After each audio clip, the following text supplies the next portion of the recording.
రాష్ట్రంలో 23,000 చెరువులు ఖాళీ అయిన పరిస్థితి కనిపిస్తుంది. మరోవైపు అన్నదాత పంటల కోసం పంటలు పండక నీరు అందక లబోదిబోమంటున్న పరిస్థితి, రైతులు ఆత్మహత్యలు చేసుకుంటున్న పరిస్థితి. ఇంకోవైపు చూసుకుంటే మొన్న రైతు ఆత్మహత్యకు సంబంధించి అప్పులు కారణం కాదు అంటూ నిన్నంతా కూడా వార్తలు ప్రచారం చేయడం జరిగింది. కానీ అప్పుల బాధతోనే రైతు ఆత్మహత్య చేసుకున్నాడు అంటూ నమస్తే తెలంగాణ ఏదైతే కథనం రాసిందో అదే నిజమైంది అంటూ కూడా మనం వార్తను ప్రధానంగా గమనించవచ్చు. దీనికి సంబంధించి తహసీల్దార్ కలెక్టర్ ఆదేశాలతో నివేదిక ఇచ్చిండ్రు. ఎక్కడ చూసినా కూడా రాష్ట్రంలో సమస్యలు ఉన్నాయి కానీ సమస్యలు లేవు అంటూ చూపించే ప్రయత్నం చేస్తుంది ప్రభుత్వం అనేది ప్రధానంగా ఆరోపణ కనిపిస్తుంది. ఇంకా చాలా అంశాలనే మనం మాట్లాడదాం. ఇవాళ మనతో పాటు చర్చలో జాయిన్ అవుతున్నారు బీఆర్ఎస్ నుంచి దూదిమెట బాలరాజు యాదవ్ గారు, అదేవిధంగా వేణుగోపాల్ రెడ్డి గారు. గుడ్ మార్నింగ్ అండి. బాలరాజు గారు, ఎట్లా చూడాలి? నిన్నంతా కూడా మొత్తం ఊదర కొట్టేసిండ్రు. రైతు ఆత్మహత్య చేసుకుంటే అప్పులు కాదు కారణం అంటూ అసలు అతను రైతే కాదు గొర్రెల కాపరి అంటూ రకరకాల కథనాలు ఇచ్చే ప్రయత్నం చేస్తుండ్రు. కానీ వాస్తవం ఏంది అని అంటే అప్పుల బాధతోనే ఆయన ఆత్మహత్య చేసుకున్నాడు, బోర్లు వేసుకున్నాము అయినా కూడా నీళ్లు పడలేదు అని. అంటే ఇటువంటి ప్రచారాలు చేయడాన్ని ఎట్లా చూడాలి? ముందుగా స్వేచ్ఛ గారు మీకు అదేవిధంగా టీ న్యూస్ ప్రేక్షకులకి గోద్రానామ సంవత్సర ఉగాది శుభాకాంక్షలు. థ్యాంక్ యూ అండి. మీకు ఈ ఉగాది సందర్భంగా ఈ తెలంగాణ ప్రభుత్వానికి కనీసం ఆ భగవంతుడు ఆ కనికరమని ఇవ్వాలని రైతాంగం మీద కావచ్చు, తెలంగాణ ప్రజల పట్ల కావచ్చు, అదేవిధంగా భగవంతుడు వీళ్ళకు కనువిప్పు కలిగించాలని కోరుకుంటా ఉన్నాను. ప్రధానంగా స్వేచ్ఛ గారు ఇలా తెలంగాణ ప్రాంతంలో దుర్భరమైన పరిస్థితులు నెలకొల్లి ఉన్నవి. అది కాలం తెచ్చిన కరువు కాదు, కాంగ్రెస్ పార్టీ తెచ్చిన కరువు అని చెప్పేసి అలా అనేక సందర్భాల్లో పార్టీ వర్గ కేటీఆర్ గారు కావచ్చు, అనేక మంది మేధావులు విశ్లేషకులు మాట్లాడుతున్న తీరు. ఎందుకంటున్నామంటే సుమారు జనవరి నుంచి ఈ రోజు వరకు అంటే ప్రతిరోజు కూడా మేడిగడ్డ నుంచి సుమారు 4,500 క్యూసెక్కుల నీరు కిందికి పోతూ ఉంది. దాన్ని ఒడేసి పట్టుకొని తోడాల్సినటువంటి కాంగ్రెస్ ప్రభుత్వం ఏమైనా రోజుకు ఒక తెలుగు సీరియల్ లేక రుతురాగం సీరియల్ లేక రోజు ఒక వెబ్సైడ్ను ఓ రోజు ధరన్లో ఇబ్బందులు ఉన్నాయని చెప్పేసి, ఓ రోజు మేడిగడ్డలో ఇబ్బందులు ఉన్నాయని చెప్పేసి, ఓ రోజు ఫోన్ ట్యాపింగ్ అని చెప్పేసి, ఓ రోజు భూ కబ్జాలని చెప్పేసి రోజుకొక ఎపిసోడ్ని విడుదల చేస్తూ ఇలా రేవంత్ రెడ్డి గారి ప్రభుత్వము మరి వీక్లీక్స్ అనే సంస్థ ఉంటుంది. ఒకటి రోజు ఏం చేస్తుంటే ఒక లీక్స్ ఇస్తూ ఉంటుంది. మరి ఇలా వీక్లీక్స్ అనే సంస్థకు అధిపతిగా రేవంత్ రెడ్డి ఎవరిస్తూ ఉన్నాడా, ఈ తెలంగాణ ప్రజలకు ముఖ్యమంత్రి ఎవరిస్తున్నాడని అర్థం కాని పరిస్థితి ఉన్నది. కాబట్టి మీరు ఇలా మేడిగడ్డ మీద లీక్స్ ఇచ్చుకుంటూ, ఓ రోజు భూ కబ్జాల మీద లీకులు ఇచ్చుకుంటూ, అదేవిధంగా ఫోన్ ట్యాపింగ్ మీద లీకులు ఇచ్చుకుంటూ, ధరణి మీద లీకులు ఇచ్చుకుంటూ ప్రభుత్వాన్ని గడపడం కాదు.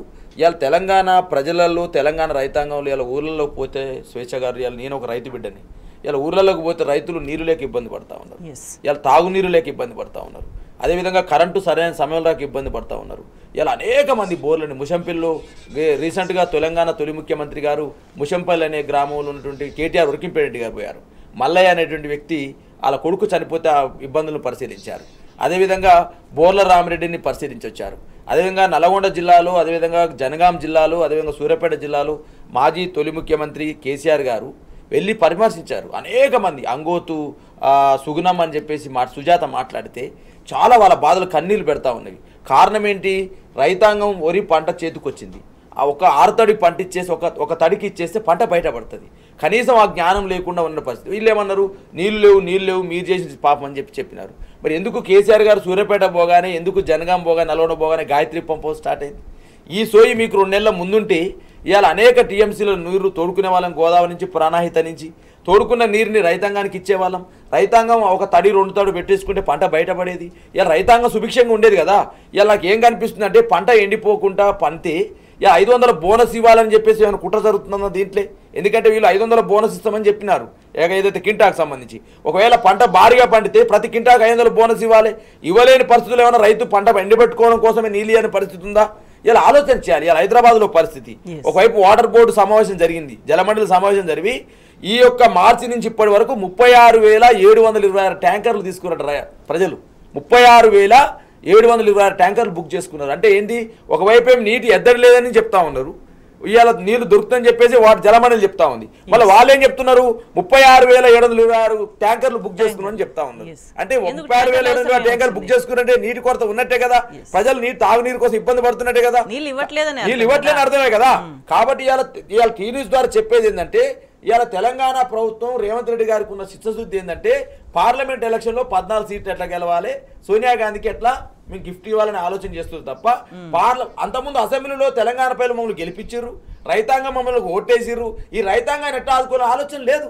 ఇవాళ ఢిల్లీ చుట్టూ ప్రదక్షిణాలు తప్ప ఇవాళ ప్రజల పట్ల ప్రదక్షిణాలు లేవు. మరి ఒకవైపు తెలంగాణ తొలి ముఖ్యమంత్రి ఆరోగ్యం బాగలేదు, వారు తుంటి ఎముక ఆపరేషన్ చేసుకొని ఒకవైపు నడవలేని పరిస్థితి ఉన్నది.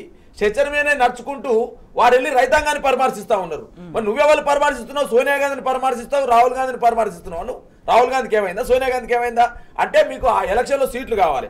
ఒకవైపు వీళ్ళు ఏమన్నారు, గతంలో స్వేచ్ఛ గారిని టీ న్యూస్ ద్వారా చెప్తా ఉన్నా, గతంలో ఉన్నారు పార్టీ మారిన వాళ్ళను రాళ్లతో కొట్టండి, చంపేయండి, చెట్టు గురేయండి అని చెప్పేసి మాట్లాడారు కదా. మరి ఇవాళ అదే ఎమ్మెల్యేలు చేర్చుకుంటున్నావు కదా. రేవంత్ రెడ్డి నిన్ను ఎన్ని రాళ్లతో కొట్టాలంటున్నా, నేను ఎన్ని చెట్టు గురేయాలంటే అంటా ఉన్నాను ఇలా. కాబట్టి ముఖ్యమంత్రి గారు మాట్లాడే మాట చేసే పనులకు పొంతలు లేదని అర్థమైపోయింది.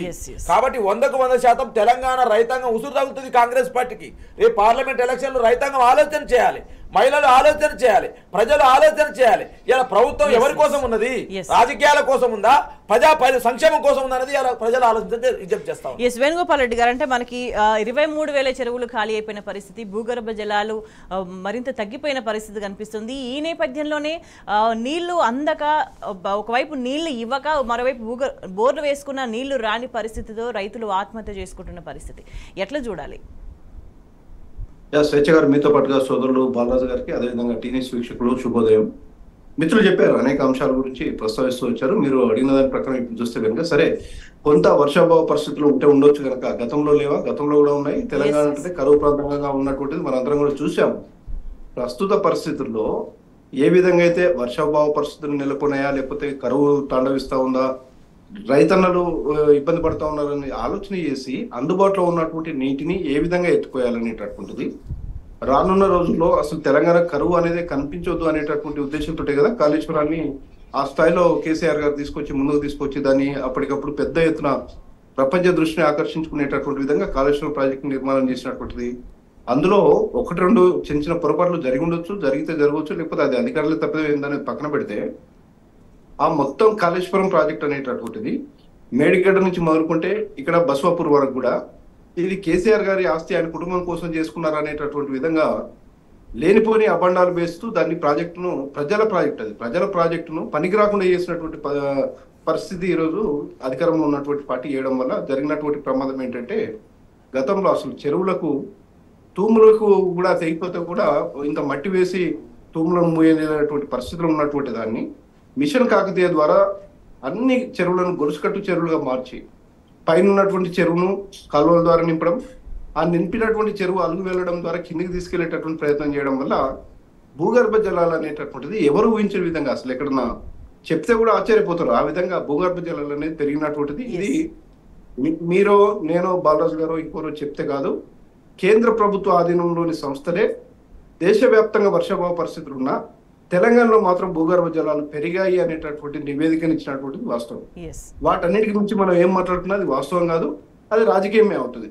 ఎందుకంటే వీటన్నిటికీ పక్కన పెడుతూ మళ్ళీ తిరిగి కరువు పరిస్థితులు అనేటటువంటిది, చెరువులు అనేటటువంటి దానిలో గతంలో నీళ్లుండే అనేటటువంటిది అసలు మనం చూసాం. మనం అనేక సందర్భాల్లో మాట్లాడుకున్నాం. ఏప్రిల్, మే అంటే మండు టెండర్లో మత్తడి దుంకినటువంటి చెరువులు తెలంగాణలో కనిపించాయి. మరి ఈ రోజు ఎందుకు ఇలాంటి పరిస్థితి వచ్చింది అంటే, పరిపాలనకు సంబంధించినటువంటి అంశం పైన పట్టు సాధించేదానికంటే కూడా ఇందాక సోదరులు చెప్పారు, గెలిచే వరకు ఒక విధంగా మాట్లాడారు, అధికారంలోకి వచ్చే వరకు ఒక విధంగా మాట్లాడారు. ఆ తర్వాత ఢిల్లీకి పయనమయ్యేటటువంటి పరిస్థితులు కనిపిస్తా ఉన్నాయి. పదవులను కాపాడుకోవడానికి, వాళ్ళు రాజకీయాలు చేసుకోవడానికి, కుమ్ములాటాలు చేసుకోవడానికి, ఇతర పార్టీల నుంచి నా వర్గం నీ వర్గంగా ఉండాలని చెప్పి శాసనసభ్యులను తమ వైపు తిప్పుకోవడానికి, వాళ్ళని ఆకర్షించుకోవడానికి, పార్టీలు జాయిన్ చేసుకోవడానికి వాళ్ళు దృష్టి పెడుతున్నారు తప్పితే రైతన్నలకు సంబంధించినటువంటి ఉన్నటువంటి గోస ఏంటి ఈరోజు, వాళ్ళని ఏ విధంగా మనం సరే ఇప్పటికిప్పుడు నీళ్ళు ఇస్తామా లేమా ఉన్నాయా లేవా పక్కన పెడితే, రైతు ఆత్మహత్యలు జరగకుండా వాళ్ళకు భరోసా కల్పించాల్సినటువంటి బాధ్యత. ఎక్కడైనా ఇబ్బందికర పరిస్థితి ఉంటే ఆ రైతు దగ్గరికి నేతలు వెళ్ళి పరామర్శించేటటువంటి పరిస్థితి, లేదా ఆ కుటుంబాన్ని ఆదుకునేటటువంటి పరిస్థితి అనేటటువంటి వీటిని పక్కన పెట్టి అసలు ఎక్కడ చనిపోలేదు, సాగునీరు లేక బోర్లు వేసుకుని అప్పుల పాలయ్యి ఆత్మహత్య చేసుకుంటే కాదు ఇదంతా అబద్ధం అని చెప్పే ప్రయత్నం కూడా చేసిండ్రు. అదే అండి స్వేచ్ఛ గారు, నేను ఏమంటున్నానంటే అసలు ఎక్కడ చనిపోయారు, మీ దగ్గర ఏమైనా అడ్రస్లు ఉన్నాయా, అడ్రస్లు ఉంటే ఇవ్వండి పరిహారం అంటే అపహాస్యం చేసేటటువంటి విధంగా. ఒకవేళ ఎక్కడైనా జరిగితే, ఇప్పుడు గతంలో కేసీఆర్ గారు ఉన్నా, ఇంకొకరు ముఖ్యమంత్రి ఉన్నా, లేకపోతే అంతకన్నా ముందు ఇంత జరిగినా ఎక్కడో అక్కడక్కడ చిన్న చిన్నవి జరుగుతూ ఉంటాయి, జరగాయని చెప్పడానికి ఆస్కారం లేదు. వాటిని అపహాస్యం చేయడం కాదు, మనం అనేటటువంటిది ఏంటంటే వాళ్లకు భరోసా కల్పించడం, మిగిలిన వాళ్ళు కూడా అలాంటి టెండెన్సీలో ఉంటే కనుక లేదు లేదు ప్రభుత్వం ఆదుకుంటా ఉంది, వెనక ముందైనా సరే మాకు అండగా ఉంటుంది అనేటటువంటిది ఎవరైతే ఆ టెండెన్సీలో ఉన్నటువంటి రైతులకు భరోసా కల్పించాల్సినటువంటి బాధ్యత, నష్టపోయినటువంటి కుటుంబాన్ని ఆదుకోవాల్సినటువంటి బాధ్యత ప్రభుత్వాల పైన ఉన్నాయి. అంటే మాటలు తప్ప ఏది కూడా బాధ్యతాయుతంగా చేయట్లేదు అన్న థాట్ ప్రజల్లో వచ్చేసింది. బాలరాజు గారు, అంటే ఈ జరుగుతున్న పరిణామాలన్నీ చూస్తుంటే కనుక అంటే రేపటి నాడు రైతు భవిష్యత్ ఏంది తెలంగాణలో అనే ఒక ప్రశ్న రైతులకి తలెత్తుతుంది, ఆందోళన వ్యక్తమవుతుంది. అంటే ఇప్పటి వరకు కూడా చాలా కంఫర్టబుల్గా ఎటువంటి ఏ కాలంలో అయినా సరే పంటలు సాగు చేసుకున్నారు, దిగుబడి తీసుకొచ్చిన పరిస్థితులు ఉన్నాయి. కానీ ఇప్పుడు అటువంటి పరిస్థితి లేదు. రేపటి నాడు తెలంగాణలో రైతు భవిష్యత్తు ఏంది అని అంటే ఏం ఆలోచించాల్సిన అవసరం ఉంది? 100% స్వేచ్ఛ గారు ఇవాళ ప్రశ్నార్థకంగా మారింది రైతు యొక్క జీవితమే ఇవాళ. ఎందుకంటే ఊర్లలో చెరువులు ఎండిపోయి ఇప్పుడు ఇలా ఈ బ్యానర్ ఐటమ్గా పత్రికలో ప్రకటించారు నమస్తే తెలంగాణలో. ఏంటండి ఇవాళ చెరువులలో బోర్లు అంటే ఒక దగ్గరనే 100 బోర్లు వేసుకునే పరిస్థితి ఉంది. ఆ బోర్లు వేసుకుంటే కొన్ని బయట వేసుకుంటే పడలేని పరిస్థితి. ఒక బోర్కు 75,000 నేనే స్వయాగా వేసిన 75,000 ఫెయిల్ అయిపోతే 530 ఫీట్లు వేస్తే నీళ్ళు రాకపోతే బోరు ఫెయిల్ అయితే 75,000 రూపాయలు అప్పరం కట్టాల్సి. ఇట్లా 2-3 బోర్లు వేసుకుంటే 2-3 లక్షలు అప్పైపోతుందిగా రైతుకి. ఇలా ఒకవైపు రైతాంగం నీళ్లు లేకుండా బోర్లు వేసుకుంటా ఉన్నారు, ఇబ్బంది పడతా ఉన్నారు. కనీసం కరువు మీద సమీక్ష లేదు. ఎన్ని లక్షల ఎకరాలు పంట పండింది, ఎంత ఎండిపోయింది, ఎట్లా మనం పరిహారం చెల్లించాలనేది మీద సమీక్ష లేదు. ఒకవైపు తెలంగాణ తొలి ముఖ్యమంత్రి వెళ్ళి పంటలు పరిశీలించినారు, రైతాంగం యొక్క పరిస్థితులు తెలుసుకున్నారు, వారి బాధలన్నీ ప్రభుత్వానికి చెప్పినారు. చెప్పితే ఏమని మాట్లాడారు, మీకు దమ్ము ధైర్యం ఉంటే రైతుల లిస్ట్ అని చెప్పేసి మాట్లాడినారు. మీరు 45 గంటలు అని చెప్పారు కదా, 4 గంటల్లోనే 208 మంది రైతులు ఎవరైతే ఈ తెలంగాణలో ఆత్మహత్య చేసుకుంటారో ఈ 3 నెలల కాలంలో 125 రోజులు వీళ్ళు పరిపాలనలోకి వచ్చి చేసుకున్న ఆత్మహత్య లిస్ట్ ఇచ్చాం. మేము వాళ్ళకు పేర్లతో పాటు ఇచ్చాం, ఫోన్ నెంబర్లు ఇచ్చాం, ఊరు ఇచ్చాం, అన్ని రకాలుగా ఇచ్చాం. కనీసం రైతును ఆదుకున్న పరిస్థితి లేదు. కనీసం 20 లక్షల ఎకరాల్లో పంట ఎండిపోయింది, వాళ్ళ పరిహారం చెల్లించామని చెప్పినాం, కనీసం దాని మీద సమీక్ష లేదు.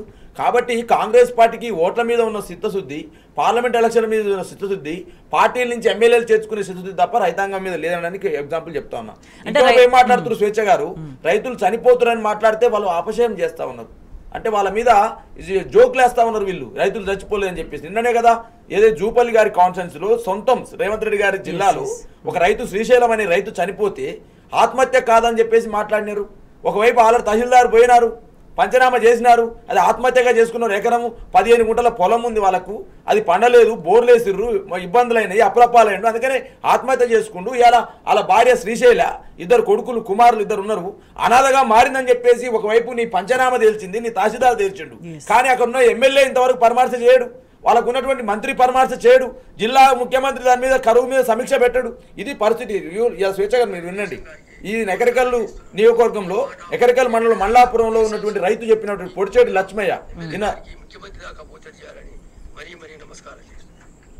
చూడు మేడం, ఇది వినండి ఒక్కసారి, మీరు వినాల్సింది, ప్రజలు వినాలి దీన్ని. ఆరగొండ సర్పంచ్ గారికి నమస్కారాలు, మరియు విదేశం ఎమ్మెల్యే గారికి నమస్కారాలు, కోమటిరెడ్డి వెంకటరెడ్డి మంత్రి గారికి నమస్కారాలు, విద్యాసాగర్ గారికి నమస్కారాలు, మరియు ముఖ్యమంత్రి గారికి నమస్కారాలు. ఒకటే, మండాపురం చెరువు, ఆరగొండం చెరువు, ఇక్కడ కొండకిదిముడి చెరువు సిల్లంజి ఎండిపోయి నీళ్ళు లేక, బొడ్డు గోద తాగునీరు లేక అల్లాడిపోతారు. బోర్లు మొత్తం ఎండిపోయింది. 6 ఎకరాలు 7 ఎకరాలు 4 ఎకరాలు బారే బోరు అరకం కూడా బారకుండా నాటు పెట్టుకుంటే అరకనం కూడా ఎండిపోయింది. దయచేసి మాకు మూసీ చెర నుంచి లిఫ్ట్ మోటార్లు వేసి నీళ్లు పెట్టగలరని మరీ ఎమ్మెల్యే గారి విదేశం గారికి నమస్కారాలు చేస్తున్నాను. ఈ మాట ఈ ప్రజలందరూ దయచేసి ఈ పోల్ల ఎమ్మెల్యే గారికి ముఖ్యమంత్రి దాకా పోచడి చేయాలని మరీ నమస్కారం. ఇది స్వేచ్ఛ గారు. ఈ పొడిచేటి లక్ష్మయ్య గారు మండలాపురం మాజీ సర్పంచినా, గతంలో సిపిఎంలో పనిచేశాడు. ఒక మండలాపురం గ్రామ పంచాయతీకి సిపిఎం సర్పంచ్గా పనిచేసిన వ్యక్తి నిన్న ఏదైతే ఫిబ్రవరి తారీఖు చనిపోయినాడు. నేను పరామర్శించారు వారి ఇంటికి వెళ్ళి. అంటే ఒక రైతు పరిస్థితి ఎట్లా ఉంది, ఒక సర్పంచ్గా పనిచేసినటువంటి లక్ష్మయ్య గారు చెప్పిన వీడియో ఇది. ఇవాళ ఏమంటున్నారు వీళ్ళు, ఇదేదో కావాల్సుకుని రాజకీయాలు చేస్తూ ఉన్నారు, ఏదో కేసీఆర్ గారు ఇప్పుడు ఏదో పొలం బాట పట్టినారు, ఫామ్ హౌలు ఉన్నాయని చెప్పేసి విపరీతమైన వ్యాఖ్యలు చేస్తూ ఉన్నారు. ఇది ఇవాళ మేము చెప్పింది కాదు కదా ఈ వీడియో. మీరు వెళ్ళి దమ్ము ధైర్యం ఉంటే ఇవాళ కాంగ్రెస్ పార్టీ మేము అడుగుతా ఉన్నాం, ముఖ్యమంత్రిని అడుగుతా ఉన్నాం, పొడిచేటి లక్ష్మయ్య గారి అడ్రస్ చెప్తాం, వారి నెకరికల్ కాన్స్టెన్సీ, నెకరికల్ మండలం, మండలాపురం గ్రామం, మాజీ సర్పంచ్ అతను. అంత ఈజీ కాదు ఆయన చెప్పిన మాటలు. అంటే ఇవాళ నేను ఏమంటున్నంటే, ఒకవైపు రైతులేమో ఇట్లా బాధలు ఉన్నవి, చెరువులు ఎండిపోయినని చెప్తా ఉన్నారు, వాళ్ళు ముఖ్యమంత్రి రిక్వెస్ట్ చేస్తా ఉన్నారు, రిటర్న్ చేసి మూసీ నుంచి నీళ్లు నింపండి అని చెప్పి చెరువులు నింపని చెప్పి చెప్తా ఉన్నారు. ఒకవైపు జూపల్లి గారి కాన్స్టెన్సీలో రేవంత్ రెడ్డి గారి సొంత జిల్లాలో శ్రీశైలం అనే రైతు చచ్చిపోతే ఆత్మహత్య కాదని అప్పుల బాధ అని చెప్పేసి మాట్లాడారు. అంటే మెయిన్ గా కావాల్సింది సాగునీరు, కరెంట్ కావాలి. చిత్రీకరించారు. అప్పుల బాధతో చనిపోతే, రైతు బోర్లేసి చచ్చిపోతే దాన్ని ఆయన ఏం లేదు ఇబ్బంది గొర్రెల కాపరని చెప్పేసి మాట్లాడుతూ ఉన్నారు. అంటే మీకు ఇంత చులకన రైతులంటే కనీసం కనికరం లేదా? రైతులంటే మీకు బాధ లేదా? అసలు ఎందుకు చనిపోతా ఉన్నారు? కరువు ఎందుకు వచ్చింది? చెరువులు ఎందుకు ఎండిపోతున్నాయి? తాగునీరుకి ఎందుకు ఇబ్బంది పడతా ఉన్నారు? ఎందుకు ట్రాన్స్ఫార్మర్లు కాలిపోతున్నవి? ఎందుకు రైతులు ఇబ్బంది పడుతున్న ఆలోచన చేయరా మీరు అంటా ఉన్నాను. ఇవాళ మీరు ఇవ్వాల్సిన రైతు భరోసా ఏదైతే ఉందో, రైతు బంధు అని చెప్తే మేము రైతు భరోసాని పెట్టినారు కదా, డిసెంబర్ 9వ తారీఖు ఇస్తామని స్వేచ్ఛ గారు 2023 డిసెంబర్ 9 లేకపోతే 2029 డిసెంబర్ 9 ఇవాళ ప్రశ్నిస్తా ఉన్నా. ఇవాళ రైతు భరోసా నిధులు విడుదల కాక 2 లక్షల రుణమాఫీ కాక ఇలా బ్యాంకు వాళ్ళు తాళాలేస్తున్న పరిస్థితి రైతాంగానికి. కేసీఆర్ గారు చెప్పారు వాస్తవానికి, ప్రజలు పట్టించుకోలేదు. వాస్తవం ప్రజలకు 100 సార్లు చెప్పారు, కాంగ్రెస్ పార్టీకి మీరు కన్ను తప్పి ఓటేస్తే కరువు వస్తుందని చెప్పినారు, బ్యాంకుల చుట్టూ తిరగాలని చెప్పినారు, ట్రాన్స్ఫార్మర్లు కాలిపోతాయని చెప్పినారు, బోర్లు వేసుకునే పరిస్థితి అని చెప్పినారు. ఇవన్నీ చెప్పినాడు కేసీఆర్ గారు ఎలక్షన్ సభలలో. ఇలా వాస్తవాలు ఉన్నాయి కదా. ఈ వాస్తవాలు ఇలా ప్రజల కళ్ళ ముందు ఉంటే కనీసం కనికరం లేకుండా ఎప్పుడు ఇస్తారని బోనస్? మీరు 500 బోనస్ ప్రకటించారు కదా, ఆల్రెడీ ఒక పంట అమ్ముకున్నారు, ఇప్పుడు పంట కళ్ళాల మీదకి వచ్చింది. వానకాలం ఇస్తున్నారు బోనస్ అంట, 500 బోనస్ ఇస్తామని మీరే చెప్పారు. రైతు భరోసా ఇస్తామని చెప్పింది మీరే కదా, 500 గ్యాస్ కనెక్షన్ సబ్సిడీ ఇస్తానని మీరే కదా, 200 యూనిట్ల విద్యుత్ సబ్సిడీ ఇస్తానని మీరే కదా, 4000 రూపాయల నిరుద్యోగ పింఛన్ వృత్తి ఇస్తానని మీరే కదా. 30 లక్షల మందికి అండి, ఇలా 30 లక్షల మంది ఎవరైతే నిరుద్యోగులు స్వేచ్ఛ గారు, ఆ నిరుద్యోగులు 4000 గుర్తిస్తామన్నారు. అసెంబ్లీ సాక్షిని బట్టికి మాకు ఇయ్యారని చెప్పేసి మాట్లాడుతాం. 40 లక్షల మందికి ఎవరైతే డీజీపీ ఇలా ఫోన్ ట్యాపింగ్ గురించి మాట్లాడుతున్నారు స్వేచ్ఛగా, నేను మాట్లాడేయాల. ఇలా అంతకుముందు డీజీపీ ఎవరండి? మహేందర్ రెడ్డి గారే కదా. మరి పోలీస్ బాస్ అయిన మహేందర్ రెడ్డిని కూడా విచారణ చేయాలి కదా. మరి పోలీస్ బాస్ గతంలో పోలీసు వాళ్ళు ఎవరు ఆదేశాలు పాటిస్తారు? మీ అధికారి ఎవరైతే పెద్ద ఉన్నారో అలా ఆదేశాలే పాటిస్తారు. ఇవాళ అధికారులందరినీ అరెస్ట్ చేస్తా ఉన్నా కదా, మరి ఆ బాస్ని ఎందుకు అరెస్ట్ చేస్తలేవు? ఆయన తీసుకెళ్లి ఇవాళ నిరుద్యోగుల పాలిట శాపంగా మారినటువంటి టీఎస్పీ చైర్మన్ గా పెట్టినావు. మరి ఆయన టీఎస్పీ చైర్మన్ చేస్తే మరి ఎవరు ట్యాపింగ్ చేస్తారు? ఎన్ని పేపర్లు అంటే అనేక అంశాలు ప్రస్తావిస్తున్నారు బాలరాజు గారు. దీనికి సంబంధించి ప్రజల్లో ప్రశ్నలు ఉన్నాయి. నిజంగా ఇవన్నీ చేస్తామని చెప్పారు, ఏది కూడా చేయలేదని. కానీ కాంగ్రెస్ ప్రభుత్వం మాత్రం అన్ని హామీలు అమలు చేసడం అనే మాటనే మాట్లాడుతున్నది. మరోవైపు రైతులకు ఇవ్వాల్సినవి ప్రజలకు చేయాల్సినవి చేయకుండా అటెన్షన్ డైవర్షన్ అనేది నడుస్తుంది ప్రధానంగా. అంటే ఇది ఎందుకు చేయలేదంటే ఇంకొక విషయం గురించి మాట్లాడడం అనేది ఇది ఎంతకాలం వరకు పనిచేస్తుందని అనుకోవాలి. ఇప్పుడు ప్రజలకు చెప్పారు, ప్రజలు నమ్మారు, ఓటేశారు, ప్రభుత్వం వచ్చింది, అయిపోయింది. వాళ్ళకు ఉన్నటువంటి ఏంటంటే ఆప్షన్ 5 సంవత్సరాల పాటు అధికారంలో ఉంటారు కాబట్టి దాన్ని మనం వేరే అనుకోవడానికి కూడా ఆస్కారం లేదు. కాకపోతే ప్రజలు గోసపడుతున్నారు. వీళ్ళు చెప్పినటువంటి మాటలు విని ఆశపడ్డది వాస్తవం, ఈరోజు గోసపడుతున్నారు అనేది మనందరం కళ్ళారా చూస్తా ఉన్నాం. మిత్రులు చెప్పినట్టుగా ఇక్కడ 2-3 అంశాలు చాలా కీలకమైనటువంటివి, అంత ఈజీగా కూడా తీసుకోవాల్సినటువంటి అవసరం లేదు. ఒకటి, పండినటువంటి పంటకు క్వింటాల్కు 500 రూపాయలు బోనస్ ఇస్తామన్నారు. ఎంతమందికి ఇచ్చారు? అసలు బోనస్ అనేటటువంటిది ప్రభుత్వ లెక్కలో ఎక్కడన్నా రికార్డులో నమోదై ఒక క్వింటాల్కు 500 రూపాయలు బోనస్ ఇచ్చామని చెప్పారా? అసలు ఏమన్నా కొనుగోలు జరిగిందా లేదా అనేది ఒకటి. రెండవది, వీళ్ళు రాగానే శ్వేతపత్రాలు ఇవి అవన్నీ విడుదల చేస్తూ వచ్చారు. ఎందుకంటే ఆర్థిక పరిస్థితి బాగలేదు, లేకపోతే ఉన్నదంతా దోచేశారు అనేటటువంటి అభండాలు వేయడం. ఇవన్నీ ఏంటంటే ఏం పునాదులు వేసుకున్నారు వాళ్ళు? మా దగ్గర ప్రభుత్వంలో రూపాయి లేదు, మమ్మల్ని అడగవద్దు, మేము ఇయ్యము, మా వైపు చూడకండి అని చెప్పేటటువంటి పరిస్థితి. ఎందుకంటే 1,00,000 రూపాయలు రుణం ఉన్నటువంటి రైతులు కూడా పోయి బ్యాంకులకు వెళ్ళి 2 లక్షలు ఉండేటటువంటి విధంగా మీరు తెచ్చుకోండి, మేము మొదటి సంతకము దానిపైన డిసెంబర్ 9వ తేదీన వేస్తున్నామని చెప్పినటువంటిది మనం చూసాము. మొన్న ఫైనాన్షియల్ ఇయర్ ఎండ్ అవుతున్నప్పుడు మార్చి 31వ తేదీకి ముందు, వారం రోజుల ముందు రైతన్నలకు నోటీసులు ఇచ్చి మీరు మొత్తం రుణాన్ని తిరిగి చెల్లిస్తారా, లేకపోతే మీరు వాటికి సంబంధించినటువంటి వడ్డీ కట్టి రెన్యువల్ చేసుకుంటారా, ఈ రెండు ఏది చేయకపోయినా మీకు రుణమాఫీ అనేది వర్తించదు అనేటటువంటి విధంగా వాళ్ళని కొంత ఇబ్బందులకు గురి చేశారని వార్తలు వచ్చాయి. కేసీఆర్ గారు కరీంనగర్ జిల్లాలో రైతులను పరామర్శించడానికి వెళ్ళి వచ్చిన తర్వాత అదే రోజు మధ్యాహ్నం అనుకుంటాను, అదే ప్రాంతానికి సంబంధించినటువంటి ఒక శాసనసభ్యులు, ఈరోజు మంత్రివర్గంలో ఉన్నటువంటి వ్యక్తి, ఈ వర్షాభావ పరిస్థితులు కరువు అనేది మేము అధికారంలో ఉన్నప్పుడు కాదు, బీఆర్ఎస్ అధికారంలో ఉన్నప్పుడే వర్షాలు పడలేదు, ఇప్పుడు మాకు ఇబ్బంది అవుతుంది తప్పితే ఇది మా పని కాదు అని చెప్పారు.